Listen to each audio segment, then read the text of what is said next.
Hello everybody. Welcome to the Simply Together show on the 6th of June. Look, I'm all by myself. Oh, see, now I'm just going to be railroaded. I was all by myself and now you've jumped in. I'm not all by myself. I am here today with the lovely Nicole. How you doing? Oh my God, I'm all right, thank you. I'm not going to lie, I'm a bit flustered because You all can't the see your rooms were face. taken. Yeah, all the rooms were taken. Look at So that chair. I'm sat in, I know, how cool is this? I'm just looking for where to prop you all now. It's like a Very grandmother chair, nice. isn't it? Very nice. So we do have a guest who's going to be coming on in just a few minutes, but I just wanted to update everybody. Obviously, we had Nicole Golding on a couple of shows ago. I think it was about 3 weeks ago, who was talking about her nephew, Kadeem, who was 24 years old, who had aplastic anemia. And there was a GoFundMe page because we needed to support them to get him to the States. But sadly, on the 31st of May, he passed away. So we just want to let everybody know that, that the sad passing of Kadeem. The GoFundMe page is still open because they're trying to raise some funds to help with the funeral costs. So really sad for Nicole and the family. Obviously, they were trying their best to get the support for him and get the medical attention for him. But so young lad, 24 years old. So quite sad, passed away. Just possibly a trigger warning then.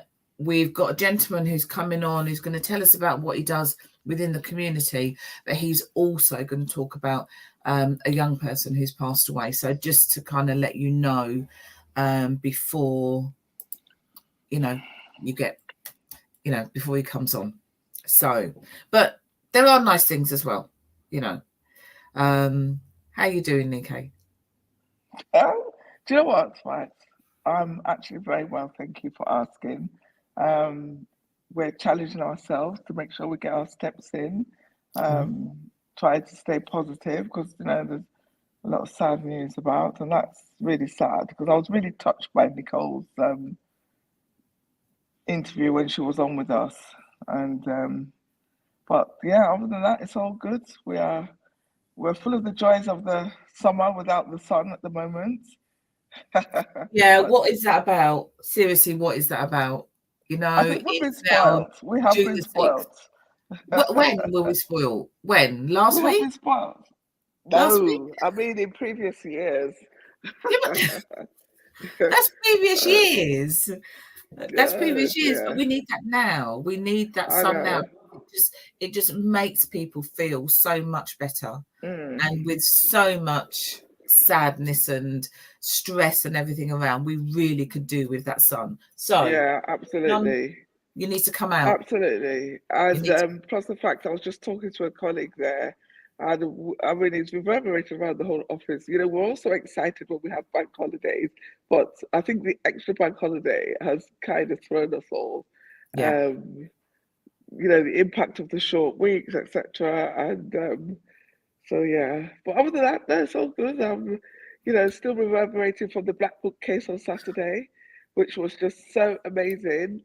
There were it was absolutely amazing. Anybody who knew about it and didn't come, I have to say, this is where I go a little bit childish and say, see, because you missed out. No, but sincerely, it was amazing to see, there were so many youngsters there, and just so many creative people who have done things, people who are showing like educational, inspirational things. It's just, it's really, really lovely to see. And that was all in Luton. So for those who don't know, I don't know why you don't know, because it was all over Facebook. It was all over everything.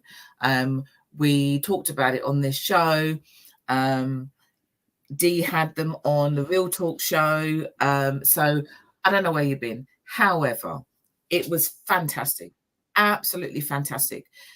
So it was the Black Bookcase, but also there was, as Nike's just said, there were like 60 exhibitors with books, crafts, cards, clothes, Creams, creams, coffees, just to name. chocolate brownies. The lady who was there doing the cakes, Oh my God. Yeah. Marla's. So Marla's original cakes. She does go to the Stockwood event that they have. Shelley's going to The jump. second Sun. It's the second Sunday of the month. Yes. Those cakes, biscuits, they were to die for. Yeah, obviously, I impaled mine. Obviously, we have our resident baker, but second to that is Marla's.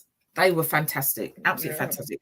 But anyway, the Black Bookcase, it was brilliant, and you need to then be there at the next one. You need to get yourself ready because you don't need to be missing that. Yes, Stockwood Discovery Centre Artisan Craft Fair this Sunday. It's on this Sunday because that's the second Sunday of the month. So we could chat away all afternoon, but we do have a guest. So let's bring our guest on. How are you doing?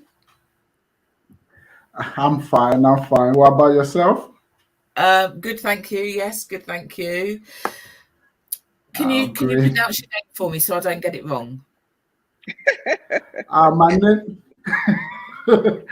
name is Oladele. Yeah, so that's the full pronunciation of my name, Oladele. Oladele. Yeah, but it can be shortened to Ola, or it can be shortened to Dele. So which one do you use? Which short form do you use? It tends to be where I am, like my family and maybe people I will class as close, relatives. They will call me Dele. Like my brother. Like the footballer called Dele Ali. Okay. Yeah.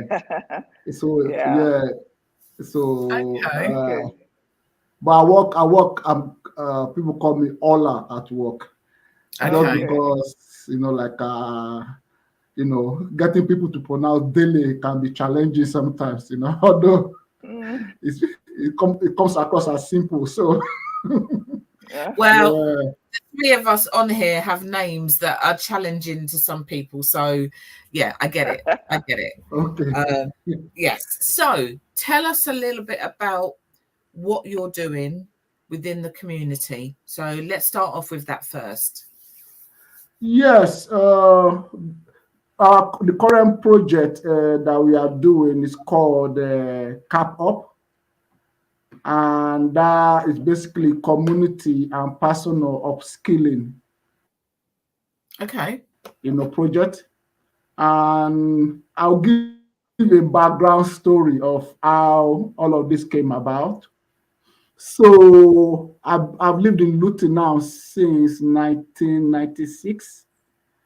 And I think about maybe 12 years ago or 14 years ago, I started to, because I've been involved in the community somehow, some way, I started to notice a number of young people that I know finish secondary school and end up on the street, And when I saw that really, that really bothered me. Mm-hmm. And being, a man of faith, I prayed, and I started to look into young entrepreneurs, I found one of them is this young Black lady. You might know her. Her name is Gabrielle Jordan. She has a business called Jewelry of Jordan. She started her business when she was 8.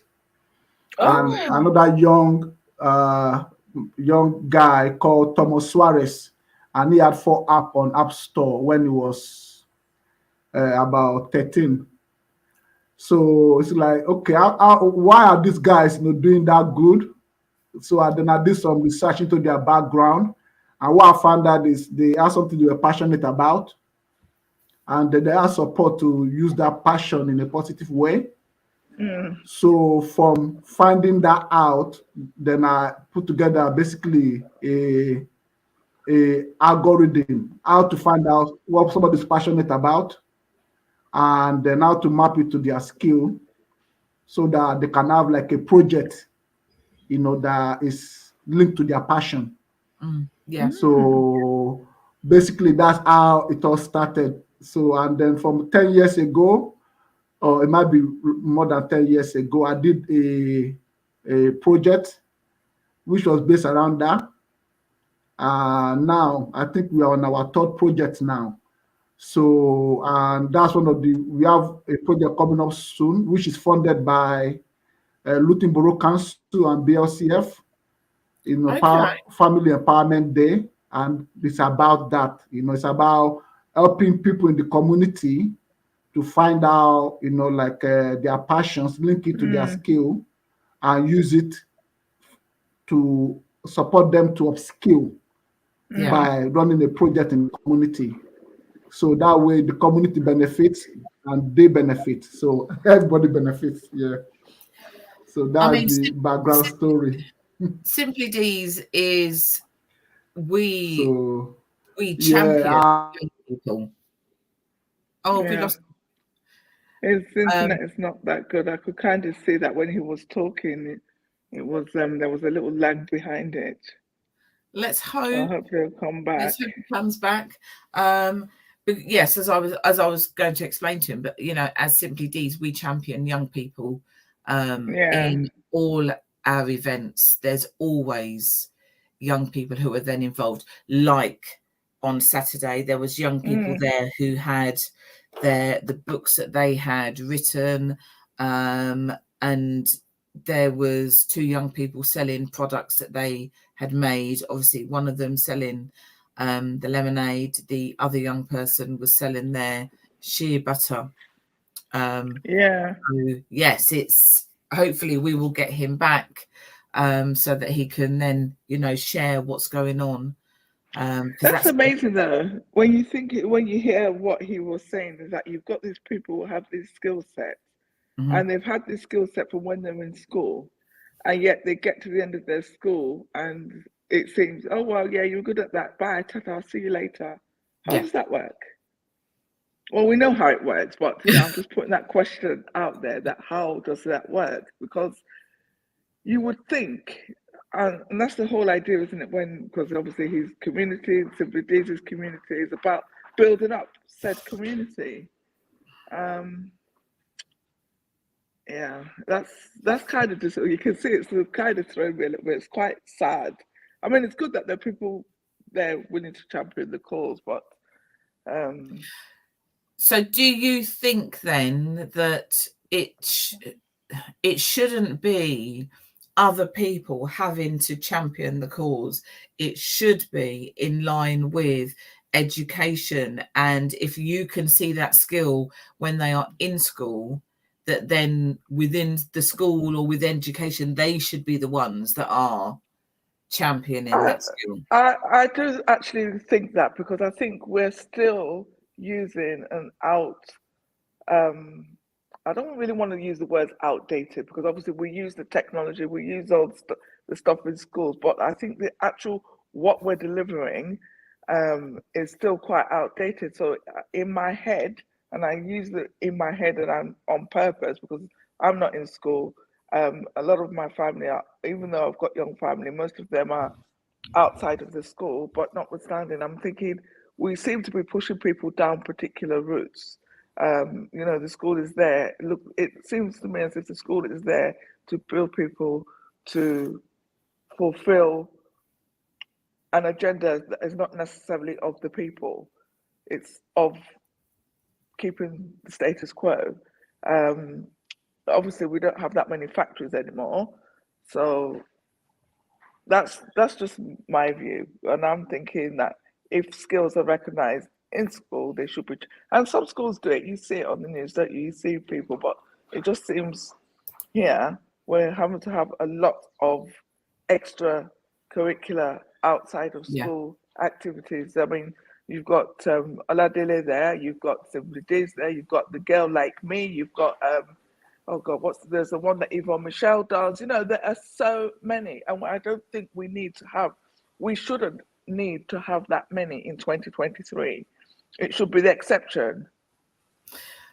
What we were just talking about, Oladele, whilst you was coming back in, is the fact that there seems to be a need for so many community organisations to help young people, and we were kind of just saying, should that not be done through education? You know, those skills, if they recognise those skills when they're at school, why are they then leaving school and just been left? That's what we were kind of having a conversation about. But yes, yeah. So let's get back to you. So that sounds, you know, absolutely fantastic, the work that you are then doing. So you managed to get some funding. Yeah.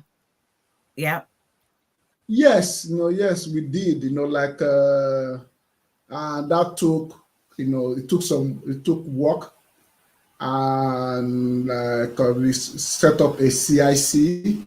Yeah. We developed YCIC, and then also we needed to, basically, let the funders know what we are doing, and then also kind of let them see that what we are doing, like, it's important and it will really help in the community. And I'm glad that, at the moment, like, Luton Council and the local funders are really, they see what's happening in our community. And I think, they really want to help, they really want to support. So that's one of the reasons why we had, the opportunity that we had to get the funding. And basically that put us in a, sorry about that, that put us in a good place to be able to, run the workshop and to really benefit people in our community. So we have been, like, the workshop is an introduction to another workshop called Cap-Up. Like, I think I mentioned that previously, and we are running Cap-Up as well. And basically the Cap-Up is, creating opportunities for people in the local community to upskill, by running a project in the local community. So yes. Yeah, we were there. We were there the day, the funding day. Simply D's was there, myself, my daughter. Yes. We were there on that funding day. That was not the easiest of days, was it? It was very, very, you go there, you've got to sell your passion. Yes. You have to stand up there and tell them why you need that funding. And it was, and it wasn't easy, but fantastic that we all managed to get some funding. Yeah. Was it your daughter that gave the wonderful, that gave the really good speech? Yes, it was. Yes. I know the lady. There's a young lady from Simply did, wonderful. Yeah, she did brilliantly, and our experience, that she had, was like very, very inspiring. I think, a lot more young people should be exposed to her. She was really inspiring. Thank you. And like you said, yes, we had to, work, towards it. There's a lot of background work that went into making it possible. But the good thing is it's possible. And now at the moment, we are just working with other local organizations so that we can reach as many people in the community, and we can support as many people in the community. And it's true, like, when I saw the young people finishing secondary school and ending up on the street, really bothered me, Mm. but to some extent, then it went back to myself when I finished uni, and I realized that I was at the same place when I finished uni.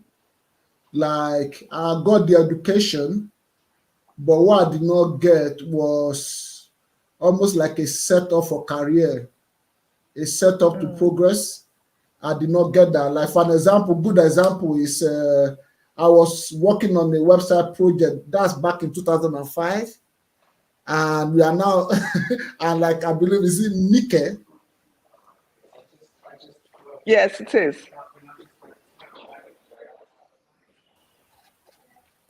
Oh. I think, can you hear me? Yeah.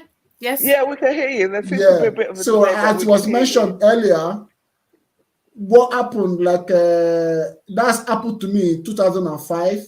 I finished university, and I was working on a website project at that time. But because I was not set up, I did not have my own laptop. I did not have my own software on the laptop. Basically, I was not able to continue after I finished uni. And then, just was, maybe the right word was, in the air, and that's what's happening Yeah. to a lot of, the young people, like you are saying, it's still happening today. They are in the air after they finish education, and that should not be happening. Like, there should So, be a support, Oladele, so that when they can I finish ask you a education, they are question? involved in a project, or they are involved in another employment. Yeah. So, So, yes. in your workshops, when you recognize these skills that they have, and obviously you say upskilling, how does it work? Because I'm assuming Yeah. many people will have different skills. So how does the workshop work, and how does it subsequently link into oh Oh, have we lost him again? yeah. I'll try to find out how it works with the different skills and how it links into employment, or do they always go down the entrepreneurship route?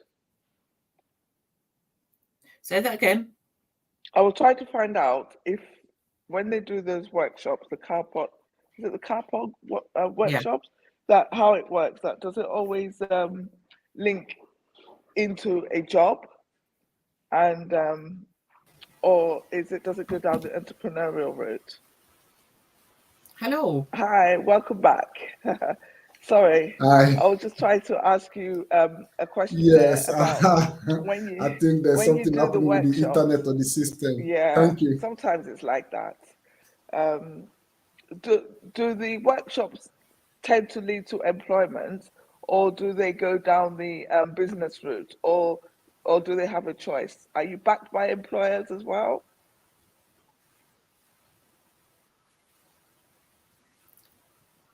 Did I you think hear there's Nike's question? it's frozen. And this is real. See, this is a real show. This is what happens. At the Oh, moment, we are talking to employers, so our aim is to have. Sorry. I think there's a delay. I think yeah. there's a time delay. So can you So hear me? yes, we can hear you. We can hear you now. Did you hear my question?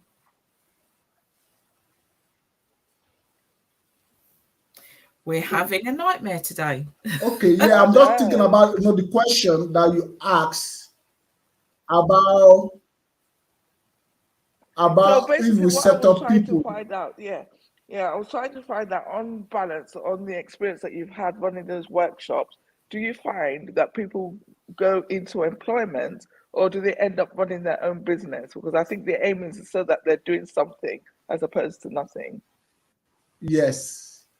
Yes, one that we have run in the past, one of the young person, he went up to higher education. Mm. That's what happened with one of the young person. Okay, I didn't think Like, about that. the ones that we run recently, what we aim to have involved in it is an element of both. So they gain skill that make them more employable. And then if they want to be self-employed, they can be self-employed as well. It is designed for self-employment, but through the process of them going to become self-employed, they are gaining employable skills. For an example, one of the things that's included in CAPOP is website management, because I studied information system development, in uni myself, and I have a website business, so I develop websites. So basically, as they are working on their project, if they choose to, then they can be learning how to manage websites based on their project. So they're managing the website based on their project. The same with social media management, they are doing the same based on their project. So we are incorporating how they can gain employable skills into their personal projects. So the basically set up for them to set up their own organization if they want to. But if that's not the route they want to go down, then it's set up for them to gain employable skills. So for an example, one of the person we are partnering with is an accountant, and he runs bookkeeping courses.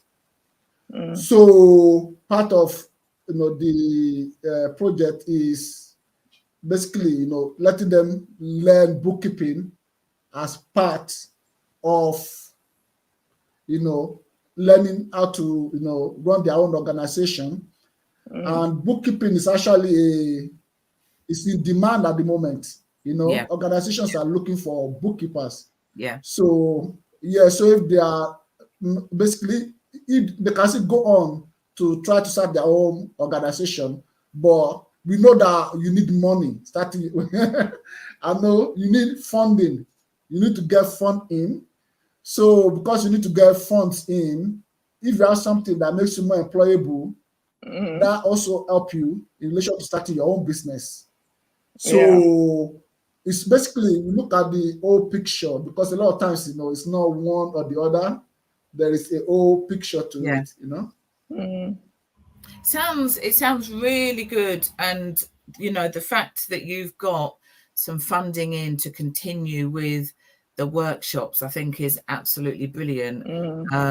So, anybody out there who's watching or who's going to watch on catch up, they can then see that, your details are going across the bottom, DevelopWise, CIC. So they can then contact you. And it might be that the people who are watching, it might be that they've got sons, daughters, family members who they think could benefit, but they might also be an organization or a company that might want to provide you with something, which is even, that's even better. So that is really good. That is really good. Do you want to tell us? Yes, you are totally right. Yeah. Do you want to tell us about yesterday and what you was doing yesterday and what then happened? Yes, I manage, one of the things I do in a way you could say, the communities. I manage a 6-a-side football team. And unfortunately, yesterday, one of the players on my team collapsed during the game. And then we, kind of the ambulance came, the guys on the pitch tried to resuscitate him, but unfortunately, it did not recover. So I was in the hospital when his partner came. He's only 32 years old. Wow. As a young partner, and as a young boy, 4 years old. Wow. And so it was a really, really, it's really, really sad, story, because we've been playing for the team, we are called PH Luton. We play in the soccer soccer6s.net league. So we play every Monday by the big Tesco's at Skinport Road. Okay. And he's been playing with us, for 2 years. He's actually the oldest member of the team now, Right. So, and it's a good man, like family man, looks after his wife, look after, his child, like always looking out for people, Even yesterday, before the game, he just forwarded me the number of somebody that he felt would be good for the team, So that's the kind of person he is, So, and we're just playing. It was not like a bad tackle or anything like that, because I saw him falling down, Yeah. It went like it was collapsing, like when you are tired. And I thought he was just joking. That's what I thought was happening. But because I know people to have collapsed, I just shouted his name to make sure. Then that's when I realized that actually he wasn't joking, that, he collapsed. And it seemed like we're just having an epileptic fit, So we thought, okay, it's epileptic, we're just going to get over it. Then basically his eyes just opened and we still thought he had life in his body. But we got to the hospital, the doctors did what they can try to do. And he passed. So unfortunately, at the hospital, I don't know their bereavement procedure, but it seemed that there was no support for the wife there. Oh, I was wow. okay, who's the bereavement person that is meant to support her? I don't know what the policy is at Luton and Dunstable, but I was not able to get any bereavement person. I was not able to get somebody to tell me this is the bereavement person, and like the wife had to, basically break the news to his dad, who's back in Nigeria. Like I was there, I was there when she broke it. She did the best she can do. She's mourning, her husband, or her partner, and so it was a sad situation. So at the moment, we are working on setting up a GoFundMe page for, for the funeral, for, the family, the partner, the child, and the parent back home. So it was a really sad day, yesterday for, the league, for our team, for everybody that knew him, it was like a really sad day. We send our condolences to. And do not have any underlying heart problem that we could say that, maybe we noticed anything was happening. Like, a lot of us, we thought we could not, we thought, it was gonna recover. Everybody thought, it just was gonna recover, but unfortunately it passed, yesterday. So, dear. like I said, we'll send, we send our condolences to family and friends, and it must be absolutely devastating for everybody who was there yesterday. But I heard about the young person that you were talking about as well that passed. Yeah. It's very sad. Very sad. Thank you. It's really sad. Thank you. And I'm so sorry. And like Dee said, it's really important to talk about these things because they are happening, and they seem to be happening more often. I don't know. But what we are going to do, we're going to find a way to make sure people, like in the community, know about.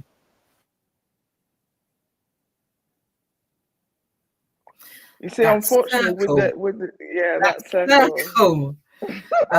But yes, it's about sharing this and letting people know that it's like you said, it does happen more and more, and we don't really know what the cause of it is.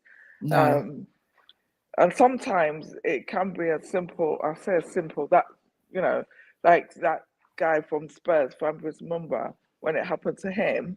It turns out he had a dormant underlying condition that they didn't know about.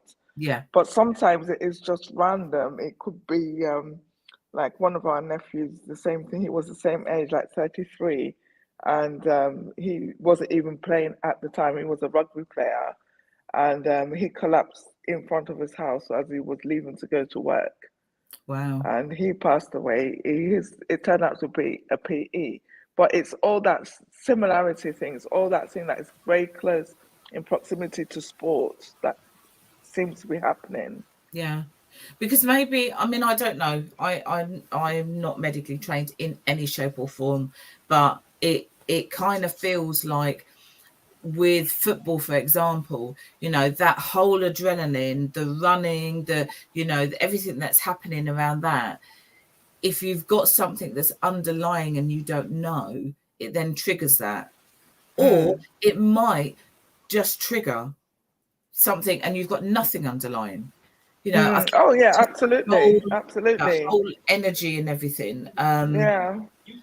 But yeah, it's life, as Dia said, life is a roller coaster. And we have to share those highs and those lows. Yeah. And for you, Oladeli, it's you're running that sixth side. So you are there whilst that is going on. Yesterday must have been absolutely devastating.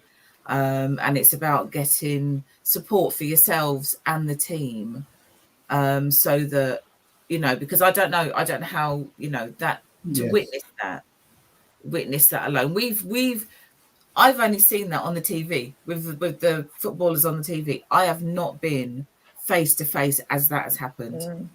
That must be, you know, yeah, absolutely devastating. So it's, you know, about getting some Yeah. support. Yeah, like the people in the league were saying the same, that that's the first time that they've seen something like that. Yeah, yeah.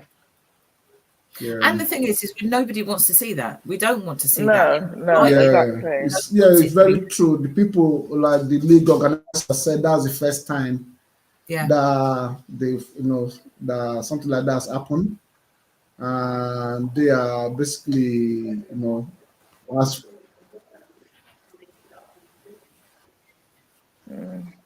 Have you set up the GoFundMe page yet? yes, we don't, you know, like because it's been playing there for, you know, we've been playing there for about 4 years, so he has been playing there for, you know, about 2 years, Right. and he's a very good player. So he's well known because Right. he's a very good player. And while he was down, all of the guys were around, you know, him on the pitch. Have We you we set haven't up? set it up, but our Oh, plan you is haven't set to it up set yet. it up as quick as possible, Yeah. which will likely be today. And we want there to be, you know, transparency with how, you know, accountability, you know, transparency. So there's a number of our, you know, kind of associate and friends that we are going to be talking together on how to do that best. Yeah. So there is still a bit of work to do on that, but our aim is to do that like the next number of days. So I'll say by Thursday, the GoFundMe page, you know, will be ready. Okay. Okay.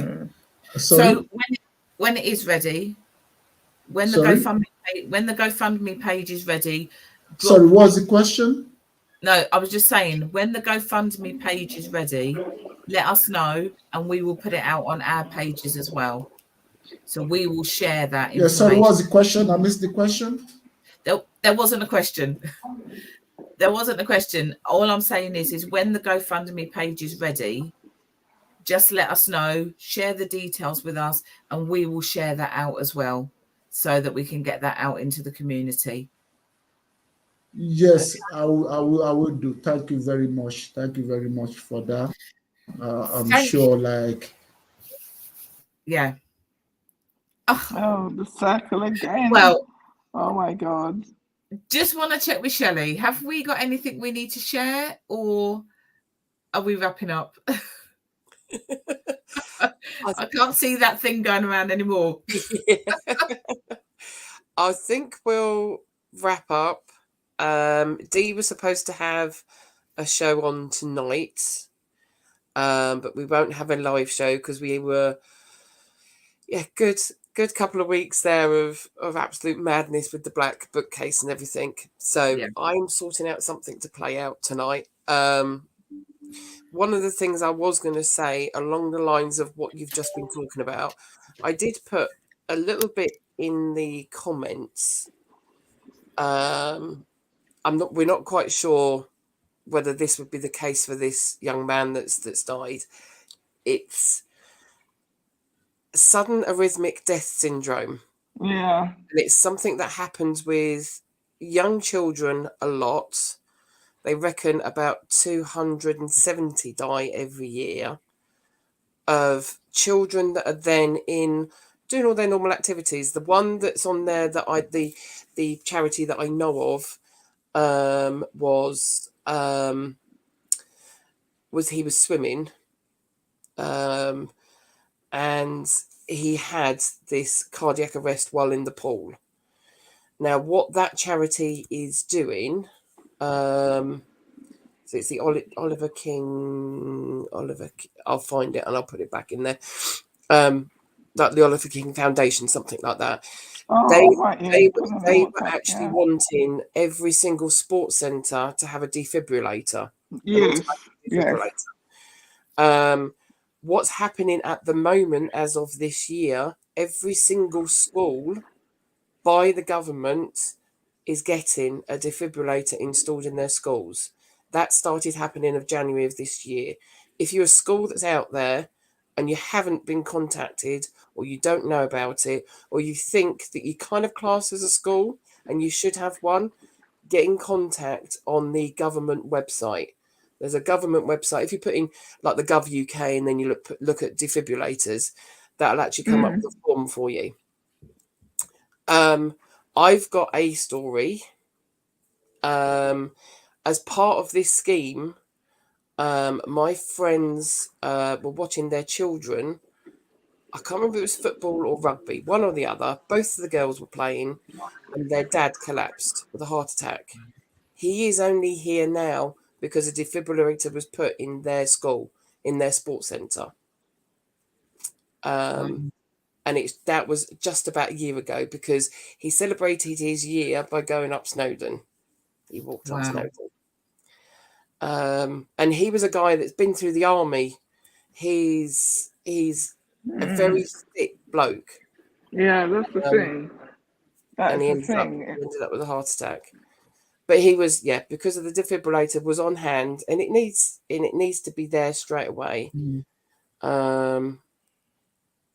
It's then knowing what defibrillators are available in your area. And having basic training on it is pretty easy on these defibrillators. But that is something that you can then look up. I would say St John Ambulance. I would say Red Cross. And the sports authorities, sports first aid, something or other. I've forgotten what it's called, but they've got information on there. So if you do happen to see defibrillator, it gives you all the instructions of what to do. Because you call 999, you say there's a defibrillator there. They give you the code that you can take it out off the wall. Okay. Oh, right. So you still need to call 999 to get access to it. To get access to it, because it has, if you was caring the elderly, and it's got like the little box, and you put the code in to get the key out. It's like that. You put the code in. The world that we're in, if you just put that on the wall and it isn't secured by some means, that's going to be gone. Because whoever, whatever, but that won't, it won't last 5 minutes. So I didn't even think of it like that. So these codes on, the code box on, and then you need to call somebody to then be able to get that code off.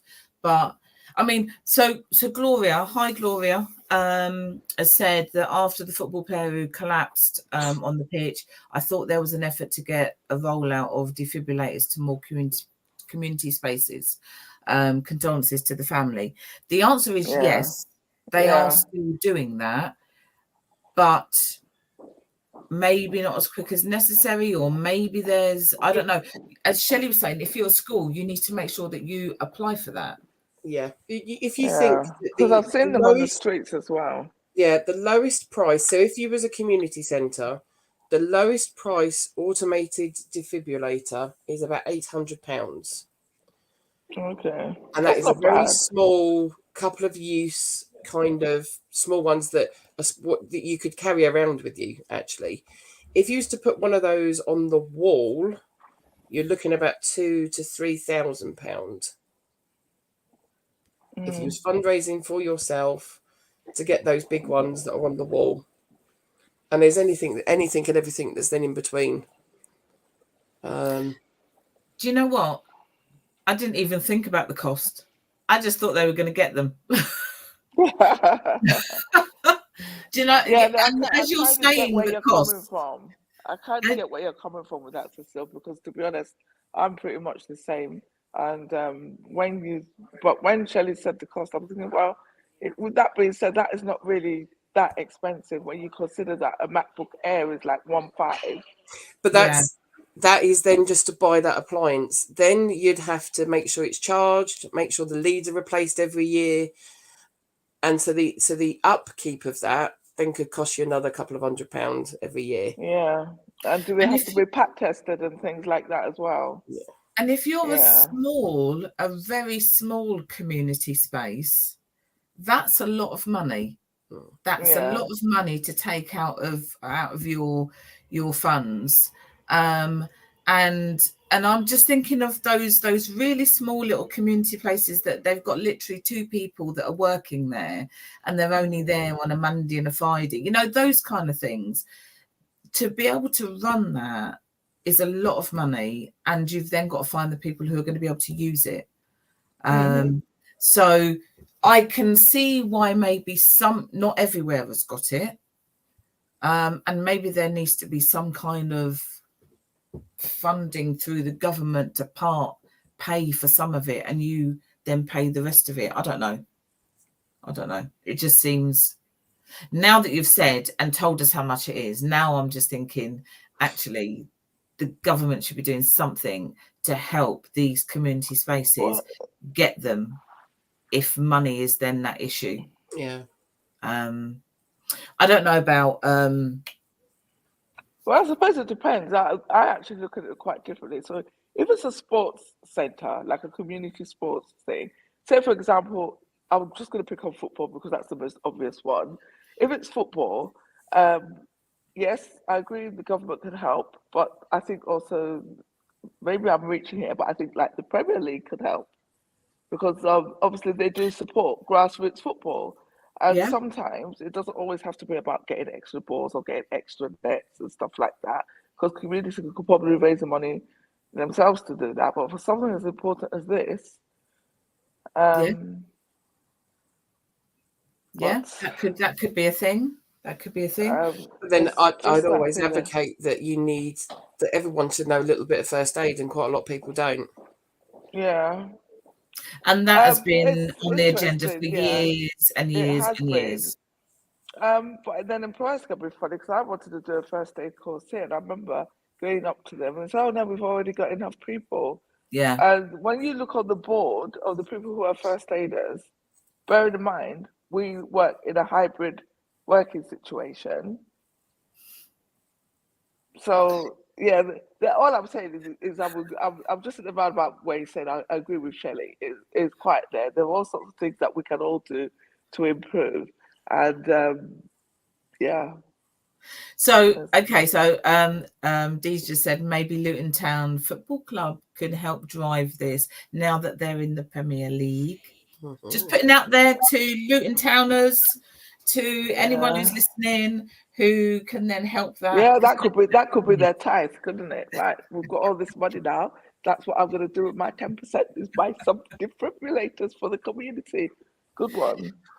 Any of the Luton Town management, I'm doing like they do on Good Morning Britain when they moan about the the MPs that don't come on, and they then say, if you would like to come on. So anybody that's in that management team, etc., who would like to help with, I don't know, raising some funds or contributing to defibrillators to make sure that we have got them within Luton and Bedfordshire as a whole, come on the show. Come and talk to us. That's a good one. We like that. Come on the show. Anyway, it's time. It's time to end. We've been here a long time. We've obviously lost Oladelu, but there's they're doing some really fantastic work out there in the community. Really, really good work. So anybody who needs any information, come on to our Facebook page, drop us a message, and yeah, let's see if we can get some funds for that young man that has passed away. Obviously, again, the Facebook page is open for Nicole's nephew, Kadeem, to help raise funds for his funeral. And lastly, again, any Luton Town management or whoever, or trustees or sponsors, or I don't know, all of them people there. We want to see if we can get some more defibrillators within our area. So come and talk to us. Come and talk to us. We're here. We don't bite, do we, Nikkei? No, indeed. If anything, it's the opposite. Because we're lovers. We're not fighters. So, thanks everybody for watching, and thank you for watching. If you're watching it on catch up, just let us know, drop a little message, and we will be here the same time next week, Tuesday at 12 noon. We will see you then. Bye, everybody. Bye. Thank you.